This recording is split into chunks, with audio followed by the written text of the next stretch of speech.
Hello everyone, this is Anjali Singh. In today's lecture, we will discuss about variable. इस lecture में हम लोग discuss करेंगे what is variable, variable in C language. Okay, variable के बारे में जानेंगे कि सी लैंग्वेज में वेरिएबल का वर्क क्या होता है.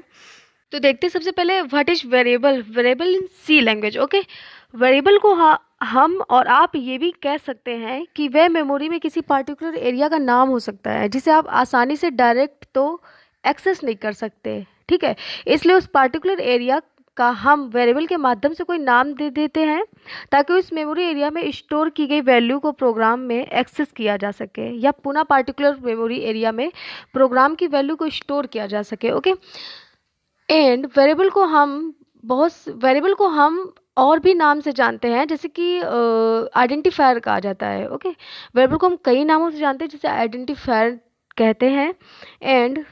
एंड वेरिएबल में नाम देने के लिए, मेमोरी एरिया का नाम देने के लिए कुछ स्टैंडर्ड्स रूल हैं जिन्हें हम फॉलो करते हैं. तो देखते हैं वो स्टैंडर्ड्स रूल कौन कौन से हैं. ओके, तो हमारे ये दिए गए स्टैंडर्ड्स रूल वेरिएबल के. तो पहले क्या होता है, आपके वेरिएबल के नाम की शुरुआत लेटर या अंडरस्कोर से होना बहुत ही ज़रूरी होता है. ओके, अगर हम लोग इससे नहीं करते हैं तो एरर बताती है हमारे प्रोग्राम्स में. एंड लेटर या अंडरस्कोर से शुरुआत करने के बाद आप चाहे तो बाद में लेटर्स, डिजिट और अंडरस्कोर का प्रयोग कर सकते हैं, लेकिन शुरुआत लेटर या अंडरस्कोर से ही होनी चाहिए. Okay, and C programming language के प्रोग्रामर को दो अलग अलग वर्ड्स में मिलकर बने वेरिएबल का नाम देने से अलग अलग तरीके आजमाते हैं. मीन्स अलग अलग वर्ड्स से मिलकर बने वेरिएबल का नाम देने के अलग अलग तरीके आजमाते हैं. मीन्स कई भी तरीके आजमाते हैं उसका नाम देने के लिए. आप भी अपने अनुसार वेरिएबल नाम दे सकते हैं. ओके, लेकिन सबसे कॉमन तरीका यह है जो ज़्यादातर प्रोग्रामर अपनाते हैं. पहला क्या होता है, पहला लोअर केस लेटर, फिर उसके बाद अंडरस्कोर, फिर पुनः दूसरा लोअर केस लेटर. इस तरीके से वेरिएबल का नाम देते हैं. ओके, एंड तीसरे रूल को फॉलो करने के लिए उसमें सेकेंड नियम को फॉलो करना अनिवार्य होता है. जैसे कि लेटर या अंडरस्कोर से शुरुआत करने के बाद आप चाहे कई लेटर्स और डिजिट और अंडरस्कोर का यूज कर सकते हैं, लेकिन शुरुआत में लेटर या अंडरस्कोर से ही होनी चाहिए. ओके, एंड जैसे कि हमारा दिया हुआ ये टाइप वेरिएबल लिस्ट. ओके, तो इसमें हम लोग ले सकते थे एग्जाम्पल के तौर पर इंट यक्स की वैल्यू 10. ये हमारा हो गया एक कोड. ओके, एंड जैसे हम लोग इसमें देख सकते हैं इंट इक्वल टू हमने यक्स लिया सेमीकोलन. ओके, एंड यक्स की वैल्यू 10 ले ली.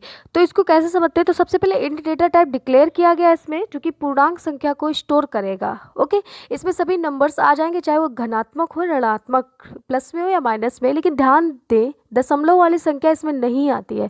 साथ ही जिन्हें हम आप कह सकते हैं कि एंड हमारे कुछ रूल्स दिए गए हैं जो कि वेरिएबल में हम लोगों को फॉलो करने पड़ते हैं. जैसे कि ये हमारे रूल्स दिए गए हैं, कुछ समझ लेते हैं इनको. वेरिएबल की शुरुआत हम लोग अल्फ़ाबेट या अंडरस्कोर से होती है. ओके, वेरिएबल ये केस सेंसिटिव होता है. For example int A means int small A और इंट कैपिटल ए, ये अलग अलग वेरिएबल्स हैं. ओके, एंड वेरिएबल का नाम अल्फ़ा न्यूमेरिक हो सकता है. For example A1 equal to 5 and variable 1 comma variable 2. Okay, variable ये स्पेस को अलाउ नहीं करता है. मीन्स अगर हम लोगों ने नेम लिखा अंजलि सिंह तो अंजलि सिंह हम लोग स्पेस दे के नहीं लिखेंगे, एक साथ ही लिखेंगे. ये स्पेस को अलाउ नहीं करता है. वेरिएबल नेम कोई भी सी कीवर्ड नहीं लेता है. ओके, तो ये है हमारे कुछ वेरिएबल्स के रूल. हमारे डेटा टाइप के वेरिएबल कौन कौन से होते हैं ये देखते हैं हम लोग पहले. ये है हमारे data type variable, character, int, float, double, void. ये हमारे आते सारे डेटा टाइप वेरिएबल्स में. A variable in C language must be given a type which defines what types of data the variable will hold. Okay, जैसे कि char दिया गया हमारा can hold store a character in, मतलब कि can hold, इसमें एक कैरेक्टर में होल्ड कर सकते हैं हम लोग कैरेक्टर को. एंड इंट दिया गया है हमारा use to hold an integer. Float है हमारा use to hold a float value. Double दिया use to hold a double value. Okay, and void. And अब आता है हमारा types of variable in C language. Means कितने टाइप के होते हैं हमारे वेरिएबल सी लैंग्वेज में.